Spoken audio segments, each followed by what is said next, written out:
Olá, tudo bem? Aqui é Rafael Paiva e vamos para mais um vídeo aqui do meu canal. E hoje, dia 10 de abril de 2023, o terceiro mandato do excelentíssimo senhor presidente da República Federativa do Brasil, Luiz Inácio Lula da Silva, completou 100 dias. 100 dias desse governo. E eu estou fazendo esse vídeo para analisar com vocês. Eu vou ler uma notícia que o G1.com fez em relação aos 100 dias de governo, ok? E eu quero conversar com vocês e ver se foi positivo, negativo, se foi neutro, se não foi bosta nenhuma. Vamos conversar, vamos debater, vamos dialogar sobre o assunto.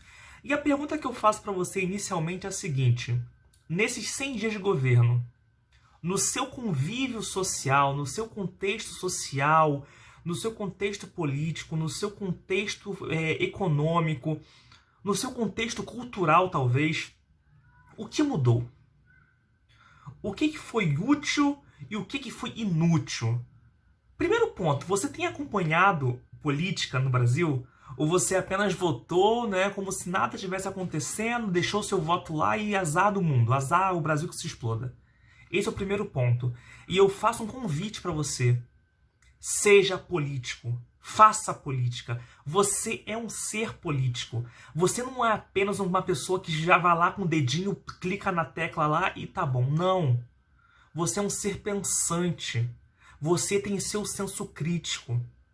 Então faça política, viva a política, porque isso faz parte da nossa vida para nós também decidirmos o nosso bem comum. Ok? Nós não apenas digitamos lá os dígitos. Não é só isso que nós fazemos.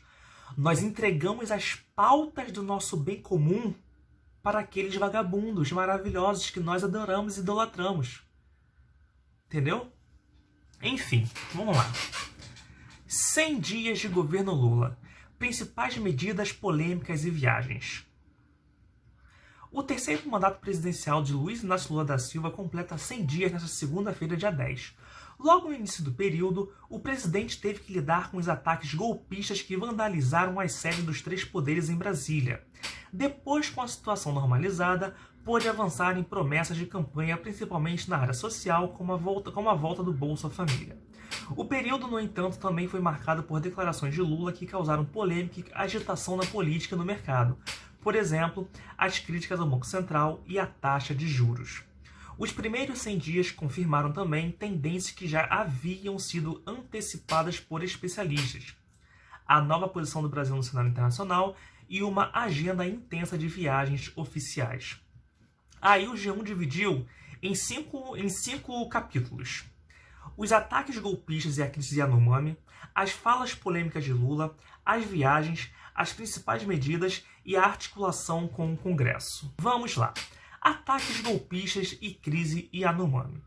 No dia 8 de janeiro, uma semana após Lula tomar posse, vândalos invadiram e depredaram as sedes dos três poderes: Congresso Nacional, Palácio do Planalto e Supremo Tribunal Federal. É isso que eu falei quando aconteceu a bosta, quando aconteceu o problema.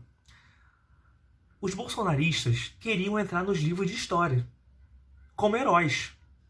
Eles conseguiram entrar nos livros de história, mas como vândalos, golpistas. Foi assim que eles entraram, infelizmente, para os livros de história, né? O presidente, que estava em Araraquara para monitorar os estragos causados pelas fortes chuvas, antecipou a volta a Brasília. No dia seguinte, reuniu governadores, ministros do governo e ministros do STF para uma caminhada simbólica pela Praça dos Três Poderes em defesa da democracia. Vamos lá. Caminhada simbólica pela Praça dos Três Poderes em defesa da democracia. Meus queridos, eu canso de falar isso. A maioria, isso aqui é uma minoria. A maioria da população que labuta, que trabalha, que pega o trem 5 da manhã lotado, com o sovaco fedendo a suor na cara das meninas, o povo não quer saber de carta pela democracia, caminhada pela democracia. Não é isso não. Lula, ministros do Lula. O povo quer educação. saúde, saneamento, infraestrutura, segurança pública. É isso que o povo quer. O povo não quer saber de caminhada pela democracia. Pelo amor de Deus. Eu, hein? Palhaçada. Os ataques geraram a primeira situação de crise do governo recém-impossado. Nas semanas seguintes, Lula se articulou com líderes políticos para evitar a repetição do episódio e pacificar o ambiente.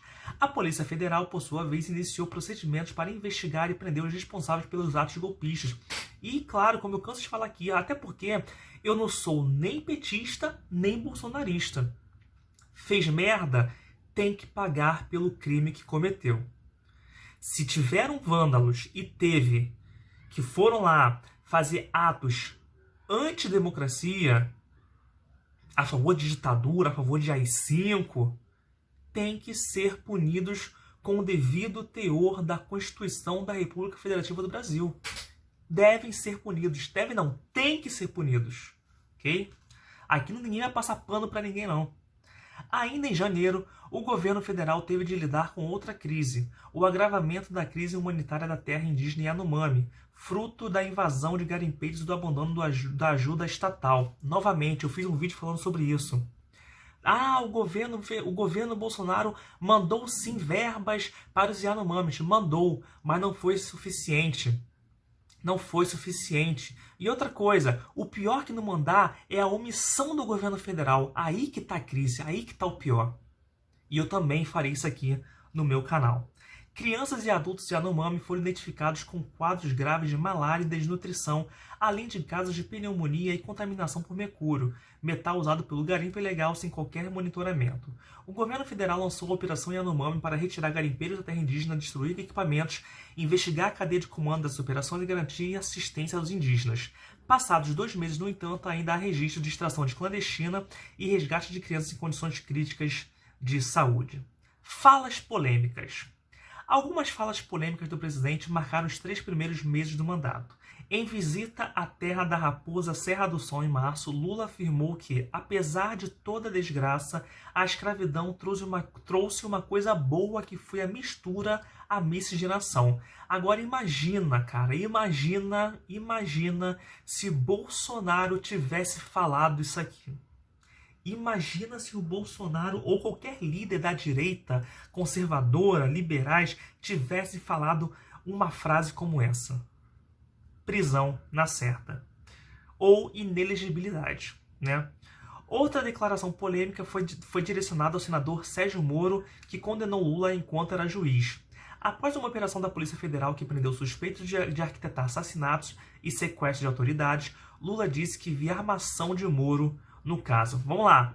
Imagina que um dos comandos de bandidos, eu não sei falar como se fala essas coisas, organizasse sequestrar e matar algum político da esquerda. Ok, né? Aí a Polícia Federal descobrisse. Ok. Aí imagina se vem o Bolsonaro ou qualquer outro líder da direita e fala isso. E fala que foi armação. Fala que foi uma armação. Como que a esquerda iria reagir? Como que os políticos da esquerda iriam reagir a esta fala do líder da direita conservadora liberal? Então, complicado, né? Lula também desautorizou ministros em algumas situações. Em março, durante uma reunião ministerial, o presidente chegou a dar uma bronca no primeiro escalão para que não fizessem anúncio sem o aval do Planalto. Na ocasião, o presidente disse que qualquer genialidade que algum ministro possa ter deve ser conversada com a Casa Civil e com a Presidência da República antes de ser anunciada. Na última quinta, em café com jornalistas no Palácio do Planalto, Lula desautorizou o ministro de Minas e Energia, Alexandre Silveira, e o comando da Petrobras a anteciparem uma discussão sobre a política de preços da companhia. Abre aspas. A política de preços da Petrobras será discutida pelo governo no momento em que o presidente da República convocar o governo para discutir. Enquanto o presidente da República não convocar, a gente não vai mudar o que está funcionando hoje. Na área econômica, a principal polêmica foi o embate do governo com o Banco Central sobre a taxa básica de juros da economia, a Selic, atualmente em 13,75% ao ano. A definição cabe ao Comitê de Política Monetária Copom do Banco Central, formado pelo presidente e pelos diretores do banco. Lula e integrantes do governo têm feito críticas reiteradas à manutenção da taxa, porque acreditam que o índice inibe o crescimento da economia. O presidente chegou a dizer que deveria rever a autonomia do BC, aprovada pelo Congresso durante o governo Jair Bolsonaro. Eu vou continuar batendo, eu vou continuar tentando brigar para que a gente possa reduzir a taxa de juros, para que a economia possa ter investimento, disse Lula sobre o BC no dia 21 de março. Há que falar sobre as viagens, sobre a China, América Latina, aquela coisa toda. Vou passar essa parte, vamos lá. O que mais importa, principais medidas. E agora eu quero que você preste atenção no que eu vou ler para você e eu quero que você tire as suas próprias conclusões em relação ao governo Lula nesses 4 meses, nesses 100 dias de governo. Vamos lá. Um pouco de água.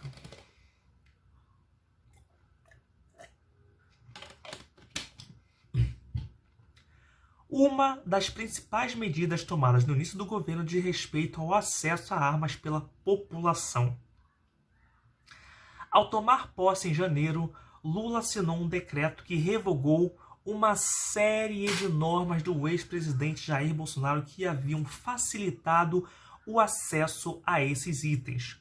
Outra medida foi o recadastramento das armas compradas a partir de maio de 2019. Além disso, o governo fez mudanças em programas sociais e lançou uma série de propostas econômicas. Vamos lá. Mais médicos. Em março, o governo relançou o programa. O objetivo é expandir o número de profissionais e incentivar a permanência no projeto. Bolsa Família. O governo reestruturou o programa de assistência social para garantir pagamento mínimo de R$ 600 por família, mais um adicional por cada criança de até 6 anos. Em fevereiro, a Caixa Econômica Federal também anunciou a suspensão definitiva de empréstimos consignados pelo Bolsa Família. Segundo o Ministério da Cidadania, o banco era responsável por 80% das contratações de serviço. Retomada de mecanismos ambientais. Logo no primeiro dia de mandato, Lula assinou o decreto para a retomada do Fundo Amazônia, mecanismo que usa aportes bilionários de outros países para financiar projetos de preservação ambiental. Procuradoria de Defesa da Democracia. O AGU, Jorge Messias, anunciou a criação da Procuradoria em janeiro, ao assumir o cargo. Segundo ele, o órgão vai ajudar a defender a democracia e combater a desinformação usada como arma política contra os atos públicos. Novo arcabouço fiscal. No fim de março, o governo anunciou a proposta de nova regra fiscal para substituir o atual teto de gastos e controlar os gastos públicos. O texto prevê que as despesas podem crescer acima da inflação, ou seja, terão alta real, descontada a inflação, entre 0,6% a 2,5%. Ainda segundo a proposta, os gastos vão poder crescer somente entre 50% e 70% da variação da receita. Para valer, o projeto precisa ser aprovado pelo Congresso. Impostos sobre combustíveis, e aí pega no nosso bolso de fato. Vamos lá.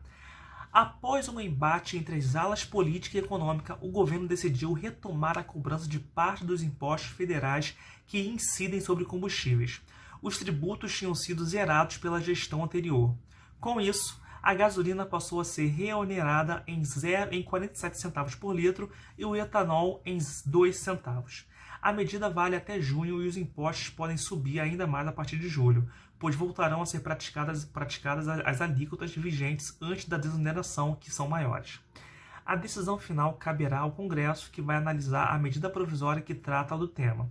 Já o diesel e o gás de cozinha continuarão isentos de impostos federais até o fim do ano. E aí, o que você acha? Vamos lá. Salário mínimo. O governo decidiu reajustar o salário mínimo de R$ 1.032 para R$ 1.320 a partir de maio. Uma medida provisória deve ser publicada no Diário Oficial da União. No início do ano, houve a expectativa de que o reajuste seria imediato, mas o governo adiou a medida devido ao impacto nas contas públicas. Uma coisa que eu acho engraçada, isso é independente de governo, independente de ideologia, se é direita, esquerda, centro, não importa. As pessoas falam assim, caraca, o governo entra e fala assim, meu Deus, aumentar o salário mínimo vai criar uma conta, vai virar um buraco nas nossas despesas, meu Deus do céu. Sabe o que eu acho engraçado? E eu acho que você vai concordar comigo? Os políticos, os governos, por que eles não começam por eles? Eu sempre falo isso. Será que não está na hora de ter uma reforma política? Para que 500 deputados federais? Para que 81 senadores? E se tem essa quantidade toda de políticos, para que eles ganham também? Para que tantos auxílios? Auxílio terno. Se ele ganha 39 mil, para que ele vai ganhar auxílio terno, por exemplo? Então tá na hora de termos uma reforma política no nosso país. Vamos lá. Imposto de renda. O governo também anunciou o reajuste da tabela do imposto de renda para pessoas físicas. A partir de maio, a faixa de isenção de imposto de renda será ampliada de 1.903 em vigor desde 2015 para 2.112. A medida deve ser oficializada por medida provisória. Além da ampliação, haverá um desconto mensal de 528 direto na fonte. Ou seja, sobre o imposto que seria devido pelo empregado. Isso porque o governo quer manter a promessa de deixar isentos todos que ganham até 2 salários mínimos. E aqui vem o último tema, é busca por base no Congresso, né? A eterna busca, o governo federal em questão buscando o famoso diálogo com o Congresso. Sempre lembrando, gente, um dos erros do Bolsonaro, e eu sempre falo isso, um dos erros do Bolsonaro foi cuspir em todos os cantos, falar que ele não se aliaria ao Congresso, que ele não falaria, não teria diálogo, porque isso é corrupção. Meus queridos, o governo federal, o presidente, não governa sozinho. Ele precisa conversar, dialogar com o Congresso. Todo governo, poderia ser o Lula, Bolsonaro, Sérgio Moro, não importa, teria que conversar sim com o Congresso, ok?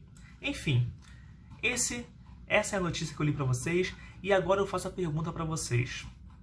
Novamente, 4 meses de governo, 100 dias de governo Lula. O que mudou de fato na sua vida? Ah, mas ainda, ok. Então, outra pergunta então para vocês. Você acha que o governo Lula teve tempo de mudar algo na sua vida na prática? Ou você acha que está certo esses 100 dias, tudo que eu li agora aqui para vocês faz sentido, foi muito bom? Qual nota que você dá para o governo Lula nesses 100 dias? Coloca aqui embaixo. Esse é o vídeo. Se você curtiu, dê um like. Se você não curtiu, dê um dislike. Explica por que você não curtiu. Se inscreva no canal, ative o sininho. Até o próximo vídeo, se Deus permitiu fazer mais um vídeo. Um beijo, abraço e fui!